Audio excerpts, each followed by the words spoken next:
Hello,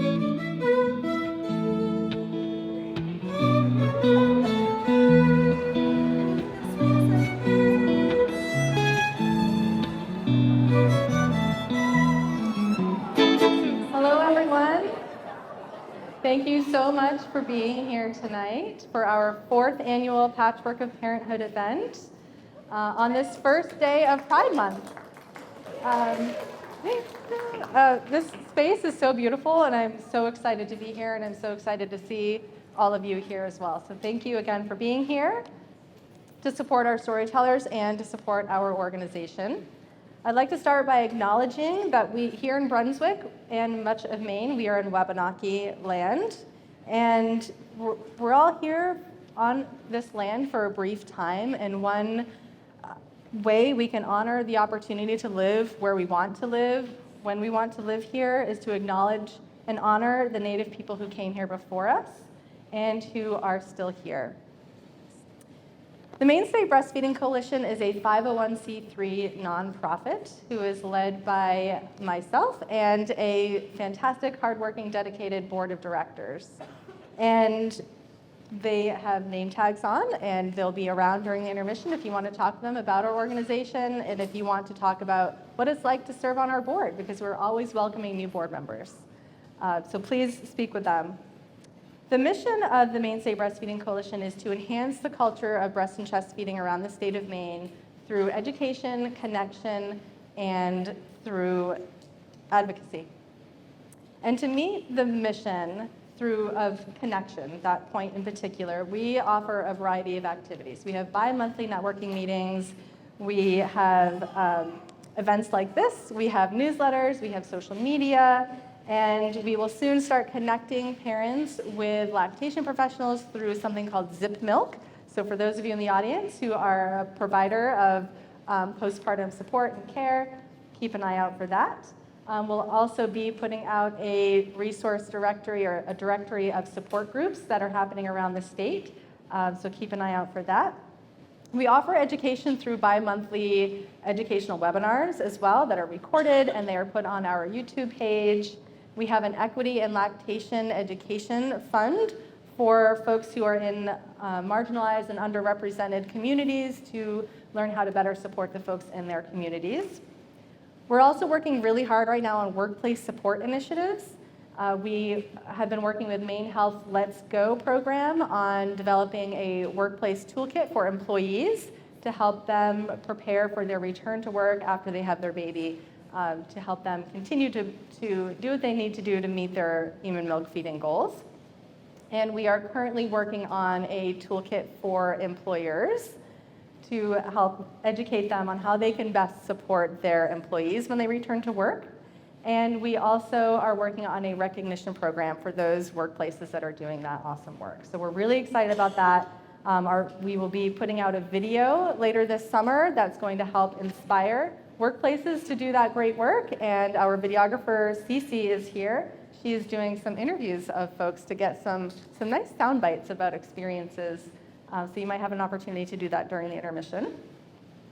And we advocate for families through legislative opportunities and legislative initiatives like paid leave. And we were excited last year to announce that passed, and we are excited to continue to educate folks on where that is. So right now they're in the rulemaking process. We hope that contributions will start in the January, February of next year, and we hope that folks will be able to, the following year in 2026, start to utilize the paid leave program. So we're really excited about that, excited to be part of that initiative. And we're also continuing to advocate for other initiatives and legislative actions to support access to donor breast milk and to support access to doulas. So if you haven't already signed up for our mailing list, please do that, and we'll continue to keep you updated on that work. We know that breastfeeding and parenting is hard. And we know that if there's policy that can help make it a little bit easier, we are there to help make that happen. So you can read more about us and the work that we do and ways that you can support us through time or money in our program. And we want to thank our annual sponsors and our event sponsor, Stellar Pediatrics. We really couldn't do the work that we do without their support. We also can't do the work that we do without support from people like you. So thank you for purchasing tickets. Thank you for buying raffle tickets and any other donations that you're willing to make. We appreciate every bit. Like we say in the lactation world, every drop counts. So thank you so much for that.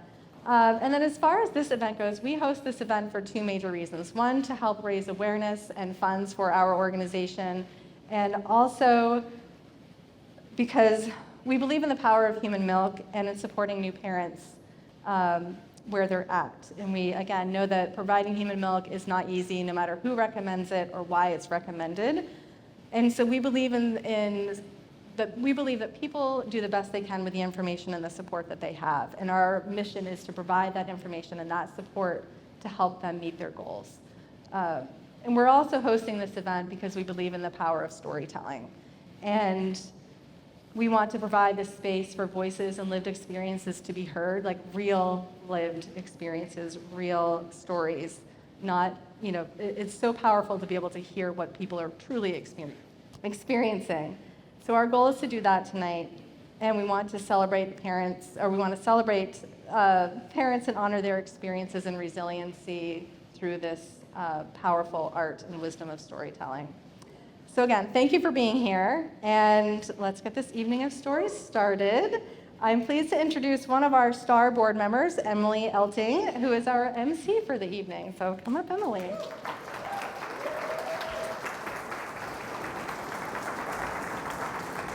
Thank you, Kara. That was awesome.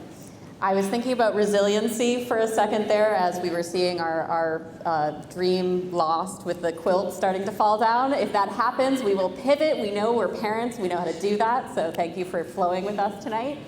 As Kara said, my name's Emily Elting. I'm an MSBC board member. I'm a former Patchwork of Parenthood storyteller, so I've been in your shoes. I'm also a mom of two, and so I'm really excited to be out on a Saturday night. How cool is that? I want to thank Stellar Pediatrics. Huge thank you to them for our event sponsorship tonight, because we are all here for one reason, and that is to meet 5 individuals. Unfortunately, one of our storytellers was ill and won't be able to join us tonight. But 5 individuals are going to come on this stage, and they're going to share their stories that will move, challenge, and connect us. And we're so fortunate to be here. And I want to invite all of you to participate as the listeners in the fullest way that you can. Listening is not just about hearing the storytellers on the stage. It's about being part of the story. You will probably laugh a few times. There may be some tears. We have tissues. We invite you to share those tissues with your neighbors if you see someone having the need. You'll also feel transported to different times and places. So just experience these stories. Have whatever reactions you have and just connect with them. So thank you all for being here tonight. We really appreciate you. Without further ado, I want to get this started. So we're going to invite to the stage our first storyteller. She became a parent amidst a perilous refugee journey that ended up taking her all the way across the globe. Please welcome to the stage Parivash Rohani. Thank you for pronouncing my name so well. Thank you. So people know what is my name now because you pronounce it so well. Thank you so much.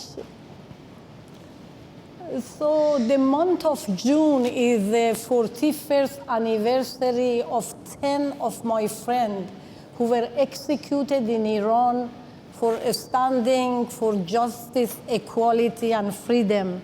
So I wanted to dedicate my talk tonight to them. By now, you realize I have accent. I'm probably from transplant from some foreign land. Congratulations, you are not only smart, but you are right. So I wanted to tell you that I consider myself a real Mainer. And my husband, who is in the audience, say there is 3 seasons in Maine: winter, construction, and 4th of July.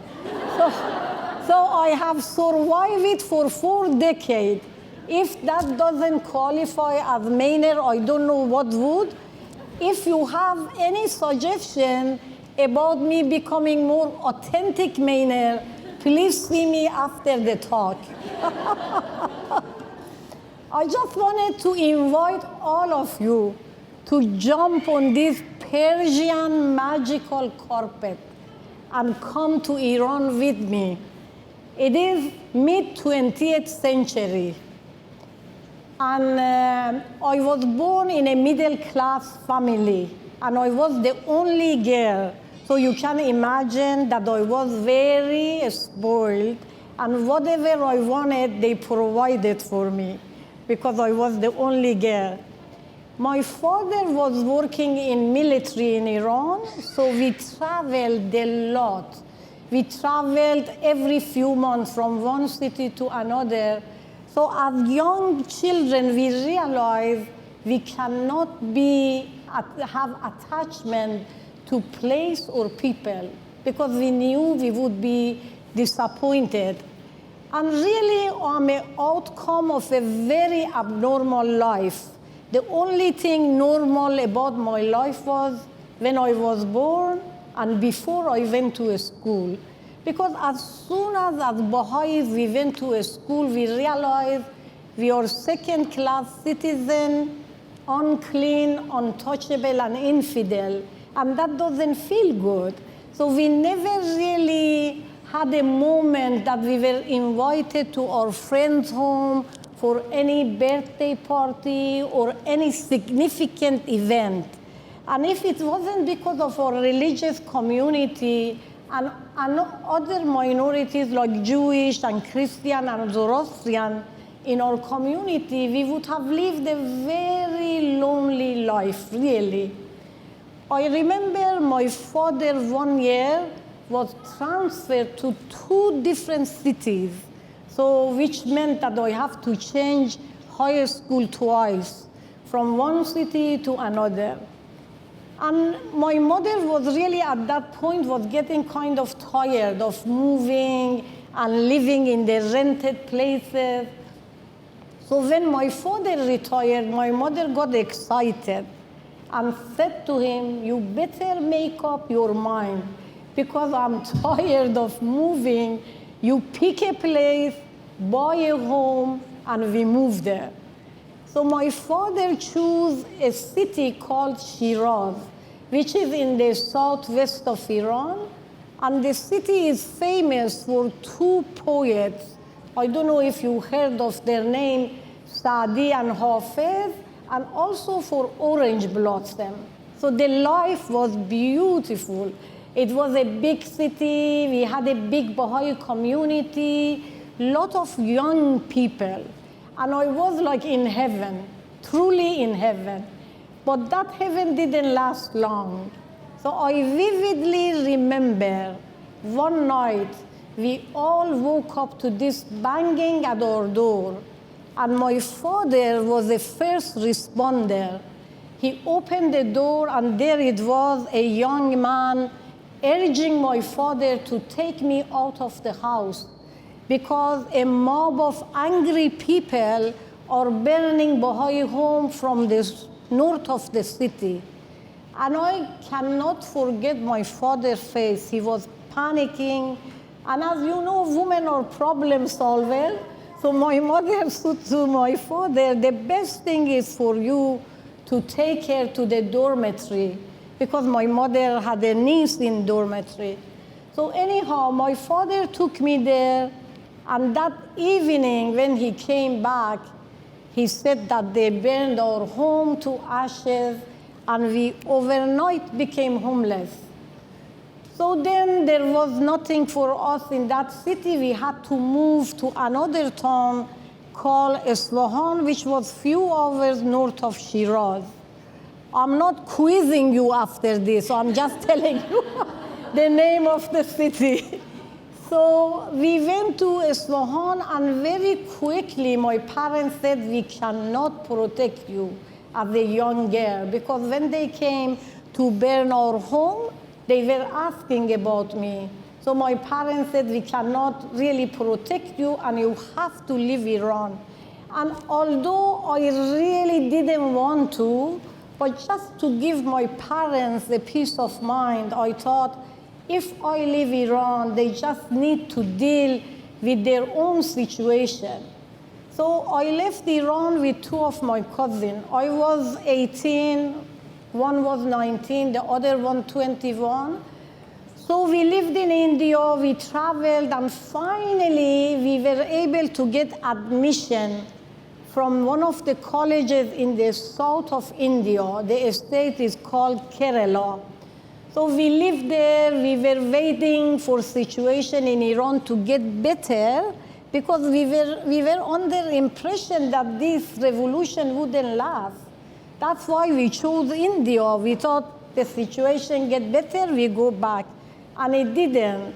So then, after a few years, we thought, okay, we cannot live like this. We better find our future partner. So I got married, and I moved actually to a state called Andhra Pradesh. And a few months after, I got pregnant. And I was so scared because I was only 23-year-old. My husband was 26. The circle of our friends were all young. Nobody had children, no experiences. And I really was panicking. So I wrote to my mother that I'm pregnant. A month later, I get this big box come to our door. Actually, one item was a book, How to Raise a Kid, over 1,000 pages. I said, I'm not going to touch that book. And the other one was a box filled with home remedies, like she labeled it. This is good for bellyache. This is good for toothache. I said, what is this? I don't know how even to use it. My immediate really need is how to take care of myself and when the baby is born. So to cut the story short, because I was not experienced, any pain would take me to hospital. I remember I went 3 times to the hospital and they said, oh, no, you are not ready. I said, no, I'm ready. No, you are not ready. So I remember the last time I went, I don't know really if I was ready or they were tired of sending me back home. Because actually, my daughter was born like almost 24 hours later. So I think they just kept me to not see me going back and forth. So my doctor also was a brand new doctor and had no experience. So, and because we were in India, they didn't allow my husband to come with me. So I was all alone, fearful, no support. So they used the forceps. The first one broke. So they used the second one, and when my baby was born, she was full of bruises. And then later, my husband said the gynecologist was kind of nervous. So she came in front of a statue of Buddha and prayed and cried. And ultimately, she ripped her necklace as a sacrifice and threw it at the feet of Buddha, asking, please help me to keep this woman and daughter alive. So my poor husband watching all of this. So I remember that my mother, one thing I remember, I didn't know much about how to raise her, but I remember one thing. My mother always would say, when you marry and have a child, make sure you breastfeed your child, because it has a lot of qualities. And I would ask her, okay, give me some quality that it has. She would say it is economical, it is nutritional, and it is convenient. And she was right, really. So my daughter was breastfed almost about 2 years. So, and I didn't even know how to bathe her, so I hired somebody to come home and bathe my daughter. And I would intensely watch her to remember all the steps so I wouldn't miss anything. I remember after she would give her a massage with coconut oil and she would sleep for 3 hours. Bless her soul, I had time to do other things. And finally, really, because we couldn't stay in India, the embassy didn't renew our passport, we came to US in 1985. So my kids were, the three of them are born here. So I don't know about you guys, but none of my kids came with instruction. And I couldn't send them back, that it doesn't have, I don't have a book to put them together or build them. So really, our method of raising our kids was trial and error.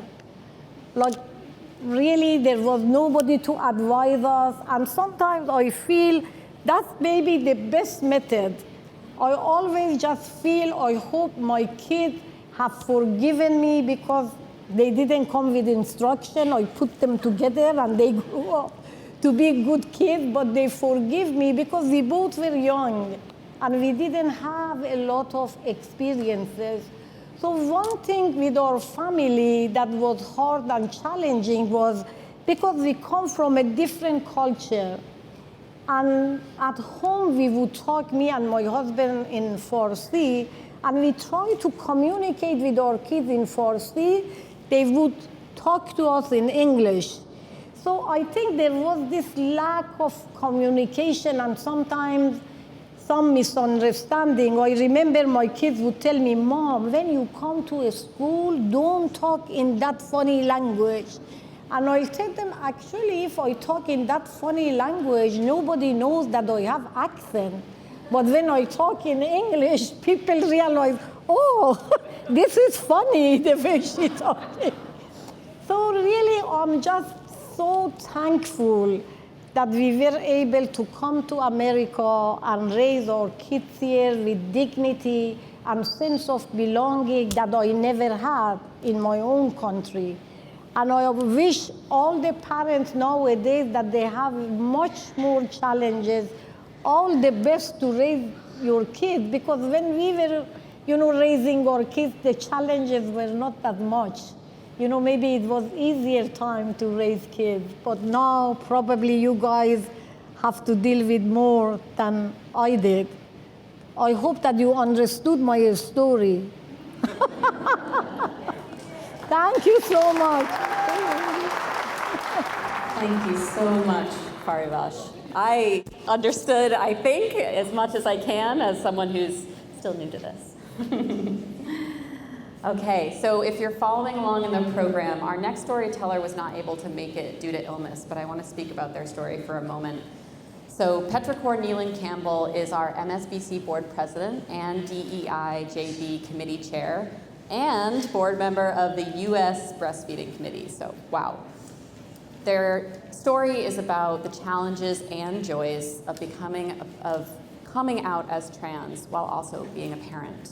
We're really hopeful that we can tell this story, so please stay tuned via social media, join our newsletter, check it out at the table, so you can hear Petrichor's story. Our next storyteller to join us on the stage is a published author as well as a practicing licensed psychologist, which I think is pretty awesome on its own, but it's also worth noting that she will be turning 94 next month. Please welcome to the stage, Sarah Arnold.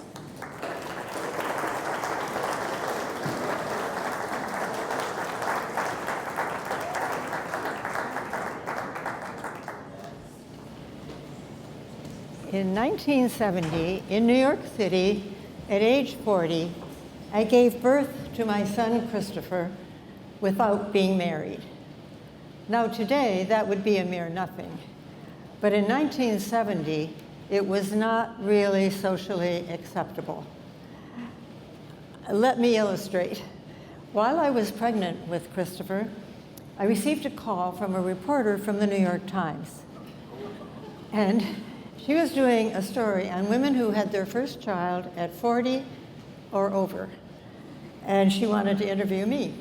So she came to my apartment. And the thing I remember most from that interview is that when she asked me why I wanted to have a child at age 40, the first thing that popped into my mind was, I wanted to be a grandmother. But at the end of that interview, she said, of course, we can't use your name in the article because you're not married. That's just the way it was. Nevertheless, I was so happy to be having this child, even though my relationship with Christopher's father had ended when I was 4 months pregnant. So that was a 6-year-long relationship. I met John in Ann Arbor, where I did my PhD in psychology. And at one of my internships, he was my supervisor. He was a tall, nice-looking man, admired by everyone on the staff, but it was common knowledge that John was not very happy in his marriage. In time, John asked me to marry him. But I could no more say yes to John than I'd been able to say yes to the several other possibilities of being married over the years. Whenever I came close to marriage, what would happen is this feeling would come over me that once you're married, life is just one long, dark tunnel where nothing ever changes and you're trapped. Where that feeling came from, I didn't know. Nevertheless, as time went on, and I had moved to New York for psychoanalytic training, but kept in touch with John, I did say yes to John. And he moved to New York, and he consulted a lawyer about divorce, and we immediately became pregnant because of my age, because by now I was 38. So weeks went on, and I could see that he was not filling out the papers for his divorce. And I asked him about it, and he said, well, I never knew it would be this hard. A couple more weeks went by, and one of my supervisors in my psychoanalytic training said, Sarah, you can't just let this go on. I mean, as I said, it wasn't socially acceptable. So I knew that if you had 2 letters from psychiatrists saying that to continue the pregnancy would jeopardize the health of the mother, the mental health, you could get a safe in-hospital abortion. And so that's what I did. But very soon after, I so regretted giving up this chance to have my own child that I got back together with John. And this time, he did fill out the papers, he did file for divorce. All he had to do was wait for 6 months and go back to Ann Arbor and sign the final papers. So about the same time that that first baby would have been born, we accidentally got pregnant again. And we were both happy about this. I had a beautiful wedding gown from Brunswick. My church, Madison Avenue Presbyterian Church, was reserved for our wedding in mid-April. But as it got closer for that time for John to go back to New York, I could see that he seemed troubled. He was drinking more than usual. I began to suspect that he was going to sabotage this divorce. And I also began to feel maybe that would be okay. So the day he went back to Ann Arbor that night, I waited in my apartment to see how things had gone. And as it got later and later, I began to feel lighter and lighter. Maybe it didn't go through. But then at 11 o'clock, the phone rang. And as I walked across my living room floor to answer the phone, I began to feel heavier and heavier. Maybe it did go through. But it wasn't John on the phone. It was my mother calling to see how things went. So the next day at the Einstein College Hospital, where I had taken a job, John called me, and as I suspected, he told his wife if she signed the papers, it would go through, and if she didn't, it wouldn't. So of course she didn't. And I can only say that I was so relieved. Now, it should have been so obvious why I had this fear of marriage, but to me it wasn't. But when I was 5 years old, my father developed this really serious mental illness of manic depressive psychosis. So when he was manic, he had to be hospitalized for months at a time. And I clearly remember the day he came home from the hospital after his second hospitalization, and I was 6 years old, I was so disappointed. The doctors hadn't returned him to this fun-loving, energetic father that I had known. And I was so sad. I took my big baby doll and I told her how totally disappointed I was. And then I told her, when I grow up, I'm going to have babies, but no daddy. And I thought this was such an important decision that I even went and told my parents. When I grow up, I'm going to have babies, but no daddy. And they just kind of looked at each other and smiled like as if, well, she doesn't realize that she can't do this. But here I was doing it. So when John sabotaged his marriage, all I could feel was relief. I learned later that what had happened, John met a woman neurologist at Downstate who gave him a much fuller embrace or acceptance than I was able to do. And so ultimately he married her. And she made him stop drinking, which was, all that was good. So now I was free to have this baby on my own, and if there were any words of disapproval or censure, they never came to my ears. My friends were so supportive. They gave me a surprise baby shower, and I had natural childbirth classes with Elizabeth Bing, who had introduced natural childbirth to the US from England. I had this wonderful gray-haired motherly obstetrician, Susan Williamson. And I was just the happiest unwed pregnant woman on the planet. So the night Christopher was born, I had one steady contraction or labor pain. I called Dr. Williamson and she said, come in right away. So I came in and 10 o'clock at night to the hospital, and I was met by this beautiful African-American nurse, Leetta Anderson. And I said to her, maybe you could give me something to get myself under control, because this pain was really intense. And she said, I've had 7 children with your same doctor, and you're going to get yourself under control. And then she added, and I'm going to help you. I was really glad that she added that. So she got me breathing the right way, and then there were 30 seconds intervals between these labor pains, and I could catch my breath, and they were manageable. What had happened, apparently, is I had a silent labor during the normal early period, and now when I came to the hospital, it was this last phase of intense labor. But Leetta Anderson was great. She never left me. At one point, I thought she said she was going to go for coffee, and I think my eyes told her, please don't go, and she never did. And she and Susan Williamson's were like 2 midwives in a country kitchen. Leetta stayed an hour after her shift, which ended at midnight, to when Chris was born at about 1 o'clock in the morning. When Chris was born, and he was a boy, you didn't know back then whether it was a boy or a girl, and I had a preference for a boy, so I was happy about that.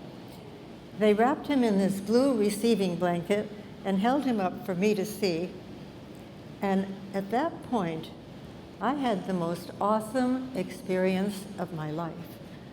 I was expecting a baby, but this was a person. And he was this kind of person, and he wasn't that kind of person. And I was just in awe.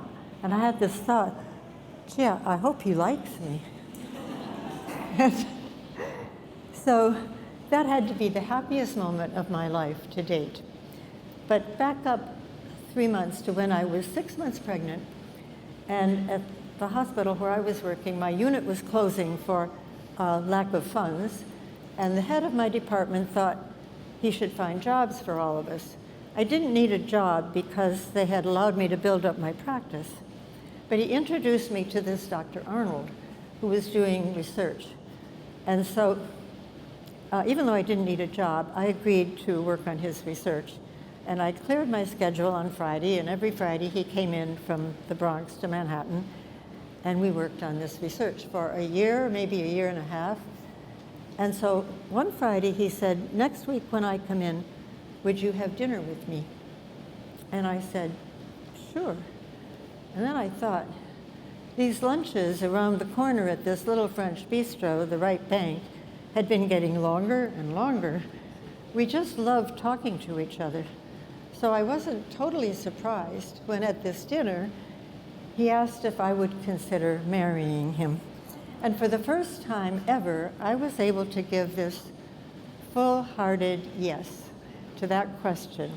I think it was mainly having Christopher, someone that no one could take away from me, but also I had continued my psychoanalysis in my training, and so it was now clear that what should have been obvious, that my fear was that if I married a man, he might change and become psychotic like my father. But when you lift that to consciousness, how likely is that? So I did say yes to Dr. Arnold, who is now Charles to me. And we were married when Christopher was a little over 2. A year later, we had another beautiful baby, Jonathan, when I was 43. And I can only say that the next 45 years were the happiest marriage that I could have ever imagined.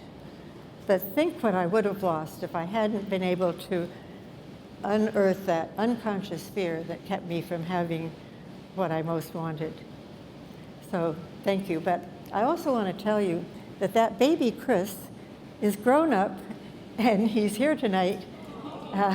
He's a storyteller also, as an investigative reporter for National Public Radio. He's here with his lovely wife, Melina O'Grady, and I did become a grandmother. My 2 granddaughters are here, Nico and Zoe, and I also have 3 grandsons with Jonathan in Kansas City. So I am so blessed, and I thank you all very much.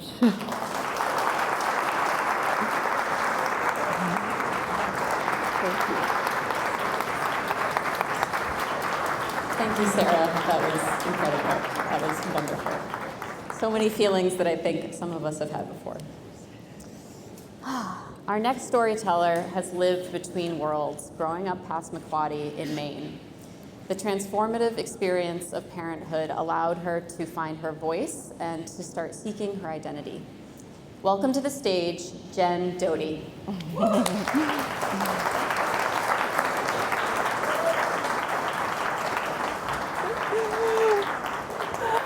Hello, I'm so sorry. I was not expecting this. I thought I was going after intermission. So forgive me, I am not a public speaker. I'm a little nervous, but Zabayag O'Neill. I am from Zabayag, and it is home to Beskadmukari, which is Passamaquoddy. And this beautiful spot really informed who I am as a person. It is right on the ocean. And every morning I get to wake up and I get to see the ocean, and I have a bunch of trees there now that need to be tended to, but otherwise I can see the ocean and I can smell the ocean. And if you've ever lived near the ocean, there's just something about the salt water that is just amazing. And that has helped to shape who I am, but I didn't really know that for a while. When I grew up, I attended school on the reservation. So when I went into high school, I did not attend school on the reservation. I ended up going to one of the local schools, and none of my classmates came with me. So I was all by myself. It was isolating, and I didn't really particularly know that I was different until I went to high school. I had heard it a little bit when classmates were playing sports and they were talking about, that we were different, that we were this or we were that. And that really affected me. And I just think back now to, I come from this beautiful spot. It's amazing there, and I don't feel that way though. I felt like I did not belong. I still feel like I don't belong sometimes, a lot of the time. So that really impacted me, and I carry that with me today. And so I moved into parenting also carrying that and having this feeling like I just wasn't adequate, or that I couldn't do this or I couldn't do that. There was also a lot of history that came into play. I understand now that, sorry, I'm trying to remember how I wrote this. I'm working through, anyway, my space in this world. And one of the things that I really struggled with was knowing that things were different for my community. So we had a lot of history where our babies were taken and they were forced into being people that they are not. You know, Christianity and different things played into that. And so my family carries that, and it also, you know, came onto me as well, inadvertently, but it still impacted. So when I went to be a parent, or when I became a parent, I really struggled with being able to even speak. I'm a pretty good writer. I'm like confident in schoolwork, but I am not a speaker. That has never been my strength. So when I became a parent, I also chose a partner that is not a tribal member. So that was there was a little conflict there. Or not conflict, but there was just differences. Like his background was tremendously different from mine.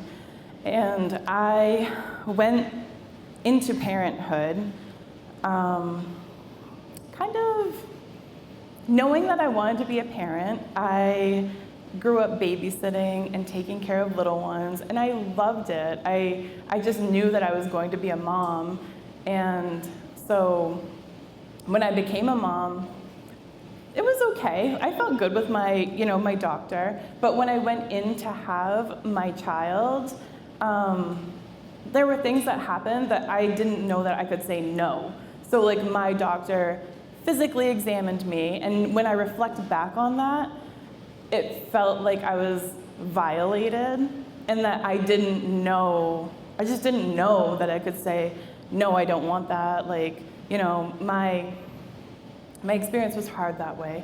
And then I had also had, you know, previous traumatic events happen. And that also was, I didn't take care of that. You know, I was young.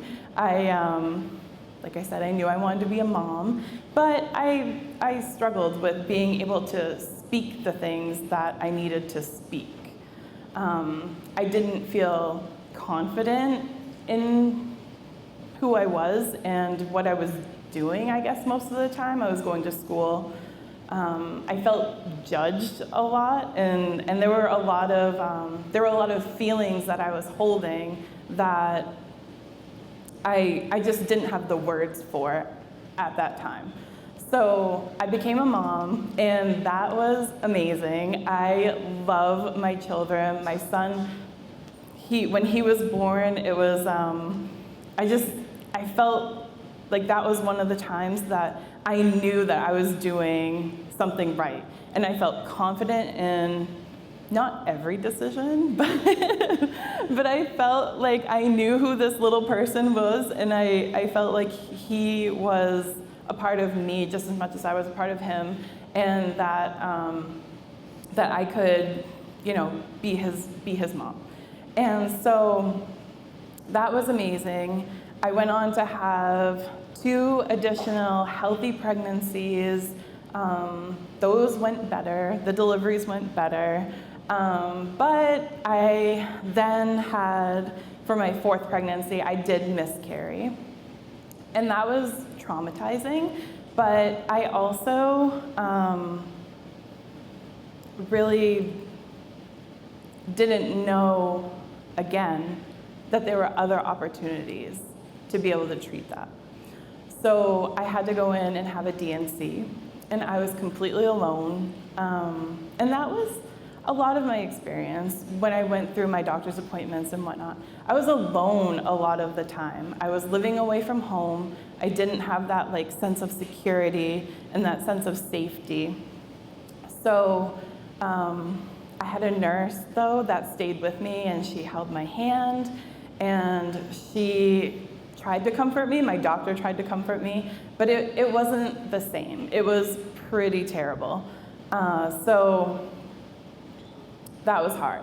And I carried that, I still carry that with me even today. But I think one of the hardest things about it was that I had a place that was always home and always safe and always comforting, but I just didn't really recognize the strength in that or the strength in myself. And that is probably one of the biggest lessons I've learned in parenting, is to trust that I know many things and I'm able to be a good parent to my children and to my family, but it definitely took a lot of work. I'm super proud of my husband and I. We've done a lot of work, and we've, taken a little bit of therapy. We've had lots and lots of love, but we've also had a lot of humor and laughter and just diving in and trying to get through things. My story is ending up not like I wrote it. But it's important, I think, to also mention that I've had everything in me and everything, I don't want to say that I have all the answers, but for my particular family, I'm enough for my family.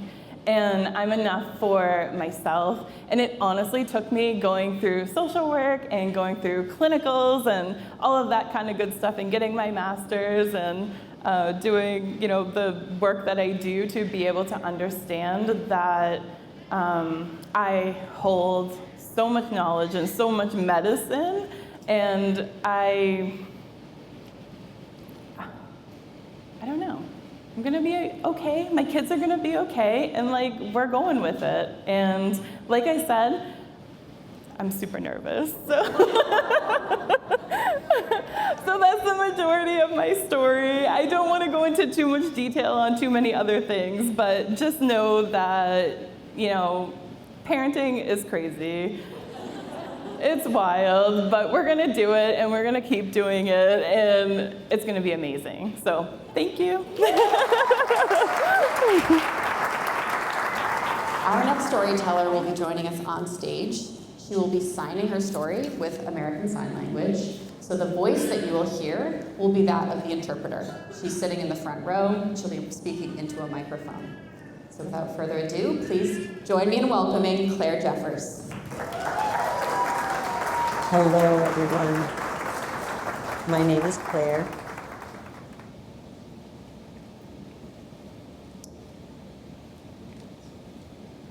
I can hear. I am hearing. So I've learned sign language, American Sign Language, through a few different deaf teachers, deaf mentors, and deaf friends, some of whom are here this evening.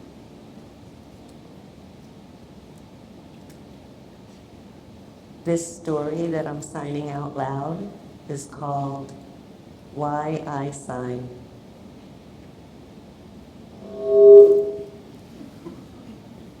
Ouch.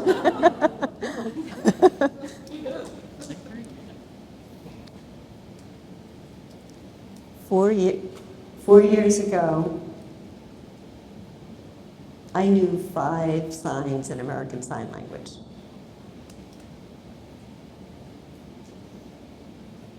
Those 5 signs were light, beautiful, eat, more, and milk. this sign, milk, was so important. Because 4 years ago was the first time that I became a mom. And it's the first time I met a profoundly deaf person, my newborn son, Milo.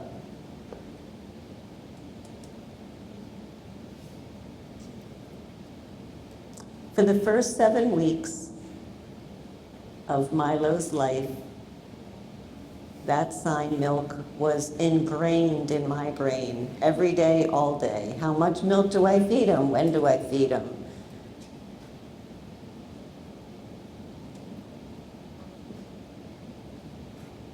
And then we had an audiologist appointment. February 14th, 2020. We had a 3-hour-long testing appointment, and we were told that Milo was profoundly deaf. Wow. We were shocked.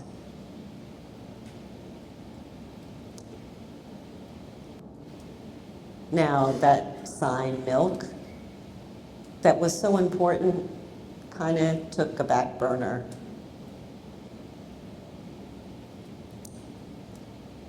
I mean, it's good that I knew the sign milk, right? But I didn't know ASL at all. I didn't know the sign for mom or dad. I didn't know the sign I love you. I knew nothing about how to take care of a deaf child.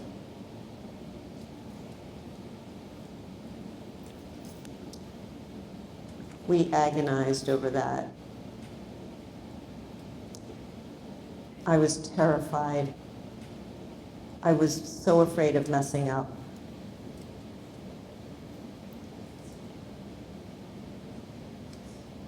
I didn't want to let Milo down.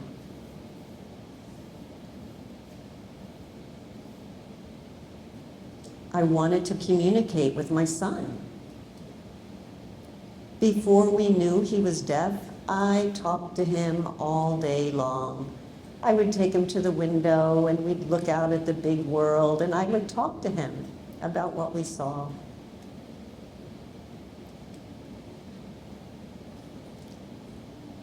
How I wish there was a magic ASL implant that I could put into my brain.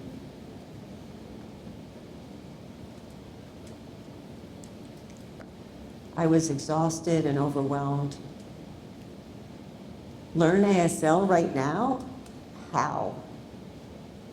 I doubted myself. And little spoiler alert here, you see me signing, right?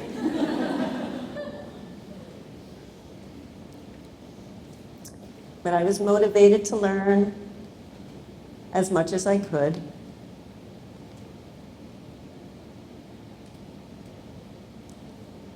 But remember in the beginning of the story, I said what year it was?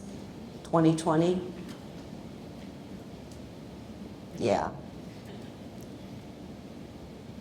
Milo's next audiology appointment was to confirm that he was deaf, and it took place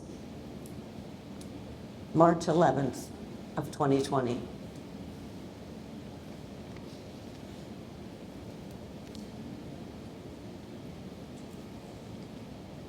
That's when COVID hit and the world shut down.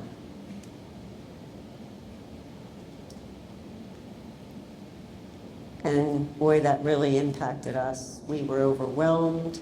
We doubted ourselves. It just felt like another layer on top of everything.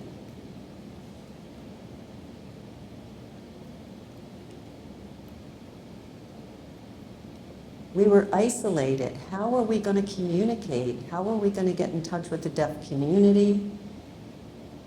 Other parents with deaf and hard of hearing children?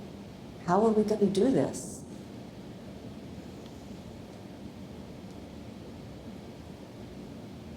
How do we go to deaf events? Everything was closed down.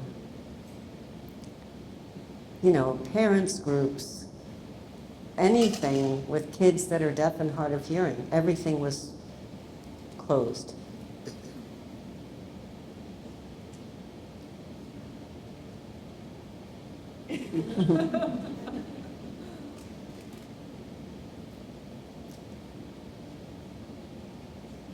So yes, we were isolated, and that continued.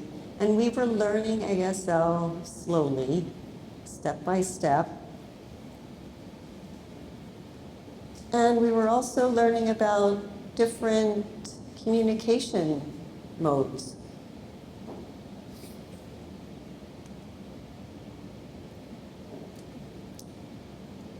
There's technology that maybe Milo would be able to access spoken English. It's called a cochlear implant.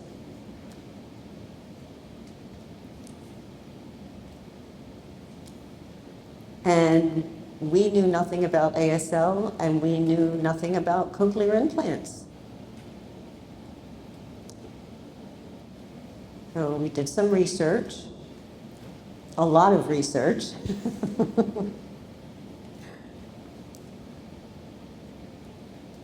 And we talked with deaf adults, other parents, teachers of the deaf, people that used ASL and English. We talked with specialists.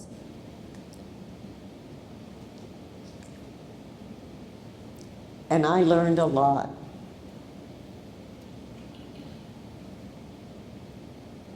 One thing I learned about was the surgery in order to get a cochlear implant.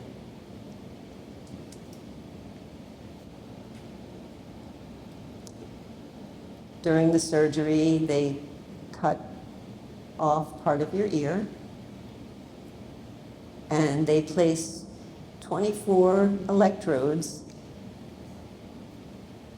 12 in this ear, 12 in that ear, and then they drill a hole into the skull and implant magnets.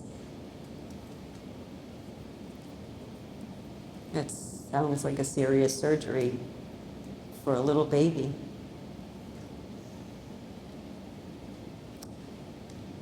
And so,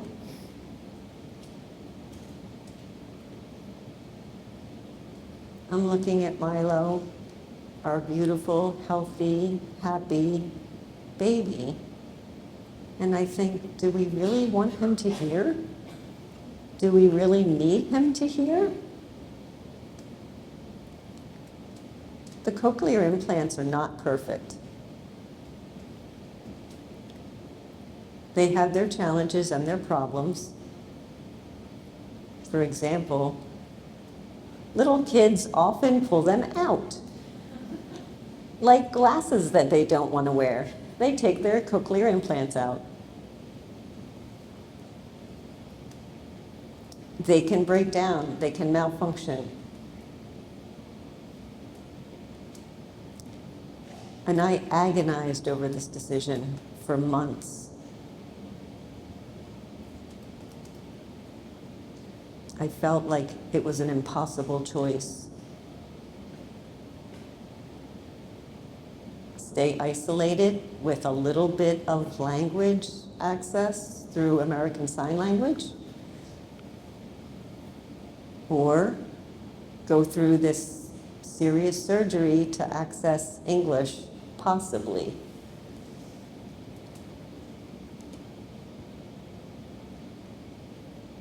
COVID continued through the summer of 2020, into the fall.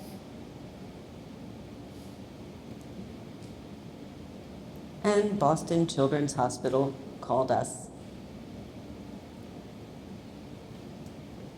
And they said they had a surgery date available, November 5th of 2020. And I said, fuck no, I'm not doing that. That's election week. That's too stressful. No, we're not doing that.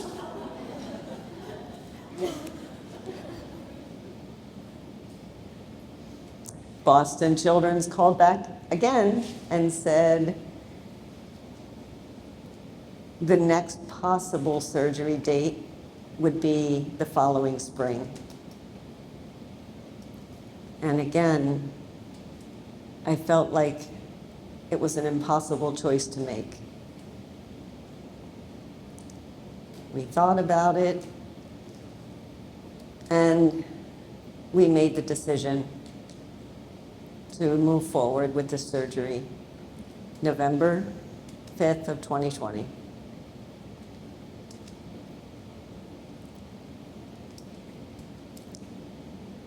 At that same time, that day, I made a promise. I promised myself and I promised Milo that I would learn ASL. I didn't know how or when, but I made that promise. And today, my son is 4 years old, and he's bilingual.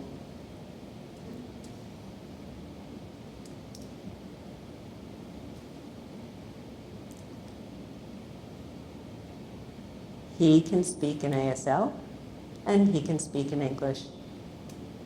That's who he is. I'm so proud of him. I'm so grateful. And I'm keeping my promise. I kept my promise.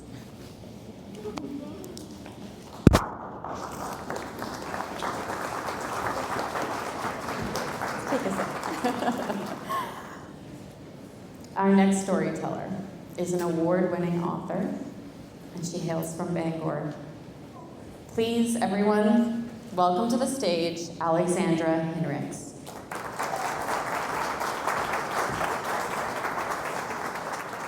As I drive in the car, alone, on my way to the hospital, I scream, a primal scream, and I can't help but think of another car ride to another hospital only months ago, and the moments that came right before.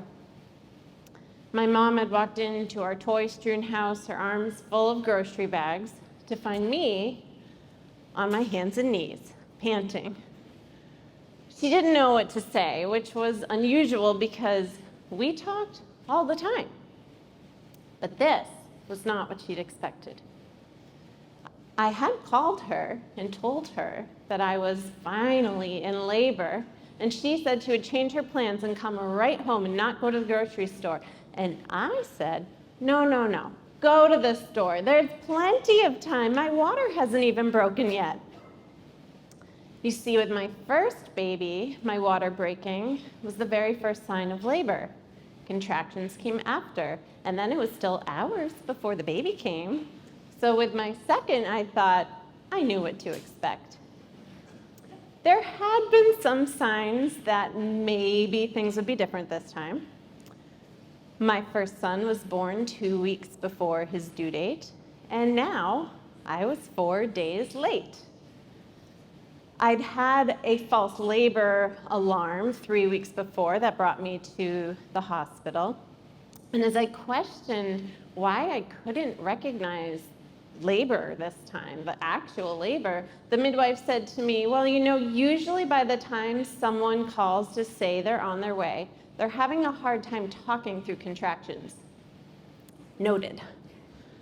So 4 days past my due date, I took my toddler to story time, packing the strawberries my mom had sliced, his favorite snack, and some M&M cookies she had baked after hearing me say, oh, I wish we had M&M cookies in the house. I noticed that I was having some contractions that were becoming stronger and a bit more regular. But again, my water hadn't broken, and I was holding up my end of a conversation just fine. Back home, I called my husband to let him know today was the day. And then I called my mom And then I called the midwives, feeling proud that I knew for sure I was in labor this time. It was becoming more difficult to talk, just as they'd said it would. The midwife answered, listened to me, and said, I don't want to cause you any alarm, but there's something in your voice that makes me think you might not make it here in time, and that you should go to a hospital that's closer to you. Something in my voice? Of course there was something in my voice. I had been told there should be something in my voice. I was dutifully following directions. And now I was being told I'd waited too long. That's when my mom walked in to find me on all fours. She put down the grocery bags and picked up our toddler. And Brian, my husband, rushed me as much as you can rush a very, very pregnant woman into the front seat of our Volvo. And he started to drive to the hospital we had not planned on going to. And this was not how things were supposed to go. He looked at me and saw my distress and made a split-second decision. He said, the hospital we want to go to is 40 minutes away. Your water hasn't broken yet. You're going to make it. And he pulled a Yui. And he started going to the original hospital. And I felt instant relief. That was short-lived. About 15 minutes later, I was moaning, oh my God, I'm not going to make it. I'm going to have this baby on the side of the road. And he said, well, we're passing an inn. Do you want me to stop and get us a room and call a doctor? And I said, no, keep going. So he kept going. And then he suggested, well, why don't you call the midwives and tell them that we're on our way and let them know the situation. And I thought, oh, that's great advice, except my phone has fallen into the depths of our Volvo. I like to take charge of situations, plans, bills, medical emergencies. And I hadn't bothered to give Brian any of the phone numbers for the hospital. Anyway, it didn't much matter because soon we were out of cell service range, driving along 1A, and the contractions kept coming, and I kept thinking, oh my gosh, I'm not going to make it. And Brian kept saying, you're going to make it. Your water hasn't broken yet. But then the urge to push started coming, and I realized, oh my God, this baby is coming, and my pants are still on. So Brian, with one hand on the wheel, reaches over with the other hand to try and pull my pants down. And we keep going, and we get to Ellsworth, where the hospital is, and he says, okay, we've made it. We're 5 minutes away. We are here. And then we see construction cones and a single lane of traffic. Stand still traffic. And my water breaks. I am not a swearer. I write children's books for a living. But in that moment, I swore ferociously. We happened to be next to a gas station, so Brian pulled in and I prepared to deliver our baby. But then he turned and saw that the construction worker had changed the sign to go and was letting our lane go through. And he said, no, we're so close, you're going to make it. And he pulled back into the traffic, and we're going forward, and it's almost our turn, and then it's our turn. And he turns the stop sign back to stop. And Brian just lays on the horn, starts beeping and beeping, and I am screaming and screaming, and the construction worker is like, what is going on? And we get to the turn for the hospital, and Brian's phone rings, and it's an Ellsworth number. So we think, oh, of course. The midwives have his number as my emergency contact, and they're checking on us. So he answers, and I can only hear his side of the conversation as he yells, my wife is having a baby in the car. Please have someone there to help us. And then he hangs up, and I choke out, was that the midwives? And he says, well, no, it was the police. And I say, what? And he says, well, they're getting reports of my erratic driving. And I say, oh my God, and swear some more. But then we're at the hospital. So he runs out, gets help, brings back the ER registration nurse who thinks that he's just being a panicky dad. So she comes over with the wheelchair to my side and says, okay, come on, let's get you out. And I'm like, no, I cannot get out of this car. The baby is coming. She said, okay, let's go. And I said, no, really, I cannot get out of this car. And so she says, well, let me just take a look. So she awkwardly gets down in the car in between my legs and takes her look, and then tells Brian, go inside and get someone with a birth kit. But there wasn't time. I was having another contraction, and the nurse caught our son, all 9 pounds of him, his little face bruised from being pushed up against his own stop sign for so long. And then she handed him to me, and just like that, I was instantly in love and calm and done with swearing. And calm as I stepped out, naked from the waist down, with a baby still attached to me, as people in the parking lot just gaped. My mom came to visit, and now that she knew I and the baby had arrived safely, she laughed, and we marveled at how it all came about. And when she went home to take care of my toddler, I felt a little lonely, but I reminded myself we had plenty of time. We ended up being discharged a day early because there was an autumn blizzard coming. We drove home much slower this time and got home to our son, who was just so delighted by his baby brother, and we all piled onto the couch, and I nursed both boys together for the first time, and then the power went out. And my mom took charge of the situation as we shared the darkness and another good laugh, and she roared like a lion the whole time for our toddler's benefit. And now, it's 9 months later, and I'm screaming in the car again, this time on my way to be with my mom as she learns that she is dying. 3 months after the birth, she received a diagnosis of multiple myeloma, and 6 months later, we are out of options and out of time. She came home in an ambulance to hospice care and was surrounded by people who loved her, but for the first time, she couldn't take care of herself or anyone else. And I read to her and sang to her and tried to do all the things that she had done for me and for my kids. And I helped bathe her, but as I did, I had to stand back as I watched her dearest friends tending to her naked, failing self, and thinking of all the times that she had bathed my babies and knowing she never would again. So after the funeral and the first awful moment of getting out of the car and realizing I couldn't call her to tell her we'd arrived safely, and after the tears finally came as I held my baby, who, yes, had come into the world in the most dramatic way and now seemed to know that he could help just by being a tangible bundle of love anchoring me to the ground. After all that, there was silence, enormous, oppressive silence. The conversations my mom and I had had throughout our days had come to a screeching halt.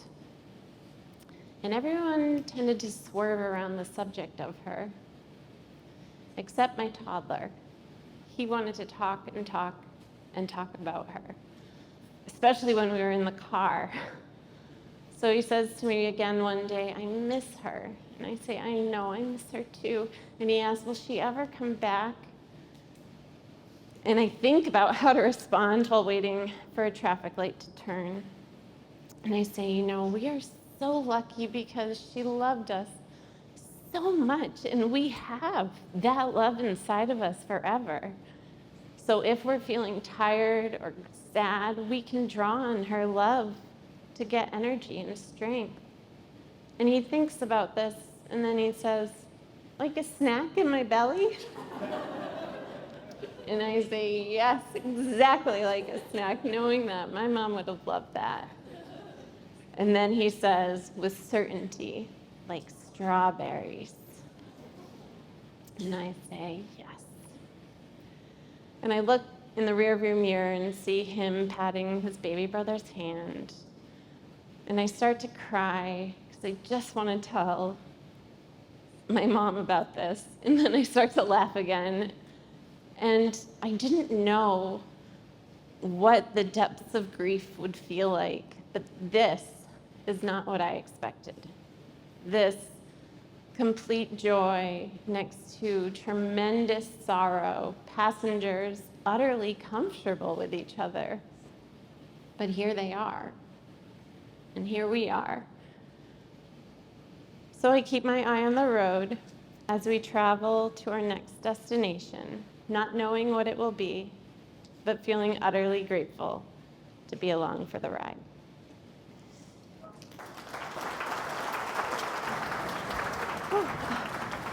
I'm not crying, you're crying. Oh gosh.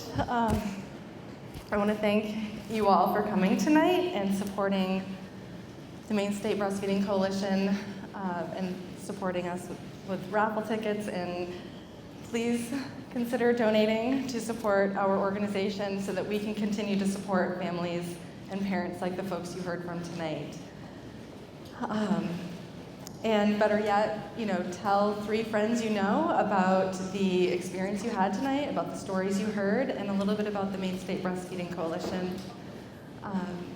And we would like to call up the storytellers now to give them one last thank you and a giant round of applause and maybe even a standing ovation for these amazing, brave souls.